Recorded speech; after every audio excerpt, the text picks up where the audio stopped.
বাসায় যদি মাত্র এক টুকরো চিকেন থাকে তাহলেই বানিয়ে ফেলতে পারেন এই মজাদার ডোনাটটি। আর এটা বাচ্চা থেকে বড় সবাই খেতে খুব পছন্দ করবে। আর ইফতারের আইটেমে এটা হতে পারে একটা বেস্ট আইটেম। হ্যালো এভরিওয়ান, আসসালামু আলাইকুম। সবাই কেমন আছেন? আজকে আমি বানিয়ে দেখাবো চিকেন ডোনাট। এবার চলেন বিসমিল্লাহ বলে শুরু করি। প্রথমেই আমি আদা রসুন এবং লবণ দিয়ে সিদ্ধ করে রাখা চিকেন নিয়েছি। তারপর নিয়েছি হচ্ছে পেঁয়াজ কুচি, কাঁচামরিচ কুচি, ধনিয়া পাতা কুচি, গাজর কুচি, একদম মিহি করে গাজরটা কুচিয়ে নিয়েছি। তারপর দিয়েছি চিলি ফ্লেক্স, অরেগেনো আর হচ্ছে ম্যাজিক মশলা 1 প্যাকেট। তো সব কিছু একদম হাত দিয়ে ভালোভাবে কষলে কষলে মেখে নিচ্ছি।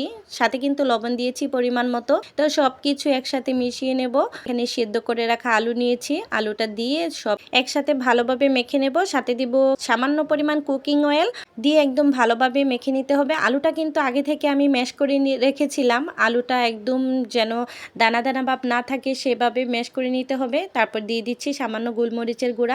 এখন ভালোভাবে মিশিয়ে নিতে হবে সব উপকরণ একসাথে ভালোভাবে মেখে। তারপর কিন্তু এটা ডোনাটের শেপ দিতে হবে। তো ডোনাটের শেপ দেওয়ার জন্য আমি এখানে একটা বয়ামের ঢাকনা ইউজ করছি। তো ঢাকনাটাতে আমি প্রথমে তেল লাগিয়ে নিয়েছি। তারপর কিন্তু পরিমাণ মতো ডোনাটের মিশ্রণটা দিয়ে তারপর এখানে মাঝখান থেকে একটু ফোঁটা করে দিচ্ছি। তারপরে কিন্তু খুব সুন্দর একটা ডোনাট বেরিয়ে এসেছে।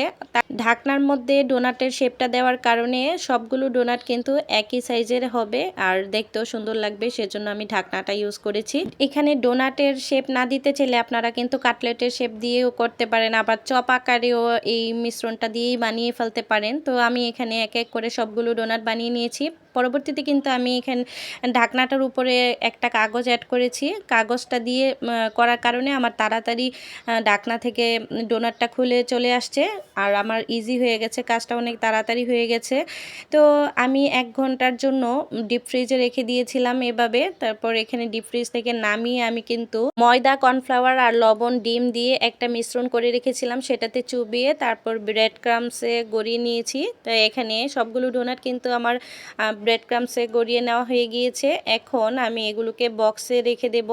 আর মাঝে মাঝে মাঝখান থেকে কিন্তু কাগজের একটা লেয়ার করে দিয়েছি যাতে করে একটার সাথে আরেকটা না লেগে যায়। তো এভাবে বক্সে ভরে কিন্তু আপনি পুরো মাসের জন্য সংরক্ষণ করে রেখে দিতে পারেন। আমি বাচ্চাদের টিফিনে এগুলো ভেজে দিব। সকালবেলা যেহেতু চুলায় খুব একটা গ্যাস থাকে না, সেজন্য আমি খুবই অল্প করে তেল দিয়ে নিয়েছি। তো এখানে আমি 4টা ডোনাট নিয়েছি। এভাবে করে বাসায় বানিয়ে ইফতারের আইটেম হিসেবে কিন্তু রাখা যেতেই পারে, খুবই ভালো হবে। আর আমার ভিডিওটা এতক্ষণ ধৈর্য ধরে দেখার জন্য অসংখ্য ধন্যবাদ। একটা লাইক যদি না দিয়ে থাকেন অবশ্যই একটা লাইক করে দেবেন। আর ইফতারের এমন সহজ সহজ রেসিপি দেখার জন্য অবশ্যই আমার পেজটাকে একটা ফলো দিয়ে রাখবেন। আর ইফতারের আরও আইটেম দেখতে চাইলে অবশ্যই আমার পেজের পরবর্তী ভিডিওতে চোখ রাখুন।